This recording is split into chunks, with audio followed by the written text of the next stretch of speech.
столице Казахстана, Астане, прошел военный парад в честь предстоящего праздника 70-летия победы над фашистской Германией в Великой Отечественной войне. Мероприятие состоялось на 2 дня раньше юбилейной даты, так что президент страны Нурсултан Назарбаев сможет прибыть в Москву для подобного праздника 9 мая.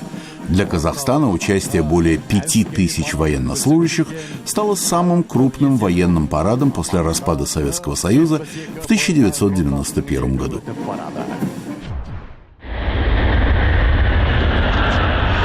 Транспортный самолет Ил Министерства обороны Украины приземлился на военном аэродроме под Киевом, доставив из Непала 75 граждан Украины, а также Польши, Франции, Грузии и России. В Украине эвакуацию раскритиковали как слишком затянувшуюся. Самолет вылетел еще 30 апреля, но по пути сломался в Индии. Пришлось до 5 мая ждать доставки запасных частей. Около 7000 человек погибли к сегодняшнему дню в непальском землетрясении.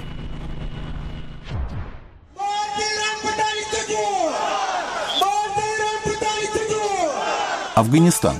Толпы людей пришли в Кабуле к иранскому посольству в знак протеста против вербовки афганцев Ираном для сражения на стороне сирийского режима Башара аль-Асада. Возрастает число афганцев и пакистанцев, погибших в боях в Сирии и похороненных в последние месяцы на территории Ирана. В прошлом году впервые было сообщено о том, что Иран рекрутировал тысячи афганцев для войны в Сирии. Протестующие также обвиняют Иран в политическом вмешательстве в Афганистан. В городе как люди живут? Душанбе. МВД Таджикистана организовало в местном кинотеатре встречу с человеком, рассказавшим о своем возвращении из Сирии, где он сражался за создание исламского государства.